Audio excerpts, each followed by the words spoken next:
বাংলাদেশের জাতীয় সংসদের ৩০০ আসনের একটি গুরুত্বপূর্ণ আসন হল নেত্রকোনা ৪। এটি জেলার মোহনগঞ্জ, খালিয়াজুড়ি ও মদন উপজেলা নিয়ে গঠিত।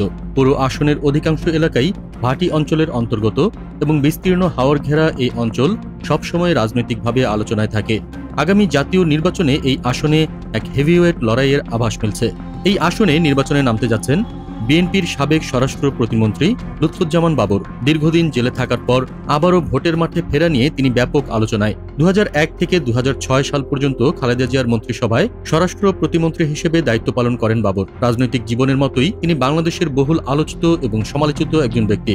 অন্যদিকে শোনা যাচ্ছে জামায়াতে ইসলামী থেকে এই আসনে মনোনয়ন পেতে পারেন আলোচিত তরুণ আলেম মুফতি রফিকুল ইসলাম মাদানী। তার নামটি ভেসে উঠতেই ভোটের মাঠে নতুন উত্তেজনা সৃষ্টি হয়েছে, কারণ এই আসনে ইতিমধ্যে মনোনয়ন পেয়েছেন ময়মনসিংহ মহানগর জামায়াতের সাংগঠনিক সম্পাদক ও ইসলামী ছাত্র শিবিরের আনন্দমোহন বিশ্ববিদ্যালয় কলেজ শাখার সাবেক সভাপতি অধ্যাপক আল হেলাল তালুকদার। তিনি একজন তরুণ রাজনীতিবিদ এবং দলীয় প্রার্থী হিসেবে প্রস্তুতি নিচ্ছেন। তবে জামায়াতে ইসলামী সম্প্রতি দেশের বিভিন্ন আসনে শীর্ষ আলেমদের মনোনয়ন দিচ্ছে। সেক্ষেত্রে আল হেলাল তালুকদারের পরিবর্তে মুফতি রফিকুল ইসলাম মাদানীকেও প্রার্থী করার সম্ভাবনা উড়িয়ে দেওয়া যাচ্ছে না। যদিও রফিকুল ইসলাম মাদানী আনুষ্ঠানিকভাবে জামায়াতে যুক্ত এমন তথ্য নেই, তবে ইসলামী জোটের প্রার্থী হলে তিনি যে জামায়াতের সঙ্গে থাকবেন তা প্রায় নিশ্চিত বলেই মনে করা হচ্ছে।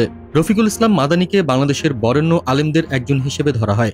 একসময় তাকে শিশু বক্তা বলা হলেও তিনি সেই পরিচিতি থেকে বেরিয়ে এসেছেন। ২০২১ সালে আওয়ামী লীগ সরকার তাকে গ্রেপ্তার করে জেলে পাঠায়। পরে মুক্তি পেয়ে আবারও ওয়াজের মঞ্চে ফেরেন এবং ক্রমে আবার আলোচনায় উঠে আসেন। এবার শোনা যাচ্ছে তিনি জোর কদমে জামায়াতে ইসলামের সঙ্গে যুক্ত হওয়ার পথে। আর যদি তিনি মনোনয়ন পান তবে তার প্রধান প্রতিদ্বন্দ্বী হবেন বিএনপির হেভিওয়েট প্রার্থী লুৎফুজ্জামান বাবর।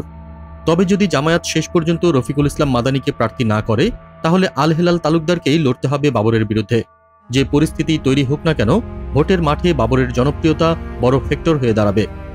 জুলাই গণ অভ্যুত্থানের পর ফাঁসির দণ্ড থেকে রক্ষা পেয়ে নতুন জীবনে ফিরেছেন লুৎফুজ্জামান বাবর। তিনি এই আসনে কতটা প্রভাবশালী তা বোঝা যায় অতীতের পরিসংখ্যান থেকেই। ১৯৯১ সালের নির্বাচনে তিনি স্বতন্ত্র প্রার্থী হয়ে জয় পান। পরবর্তী সময়ে বিএনপি থেকে মনোনয়ন পেয়ে একাধিকবার নির্বাচিত হন।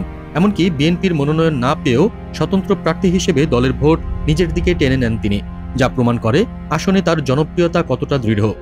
বর্তমানে অসুস্থ থাকার কারণে তিনি দলের কোনো কর্মসূচিতে সক্রিয় থাকতে পারছেন না, মিছিল মিটিংয়েও অংশ নিচ্ছেন না। তবুও তার দীর্ঘ রাজনৈতিক ভিত্তি এবং জনসমর্থন তাকে শক্ত অবস্থানে রেখেছে।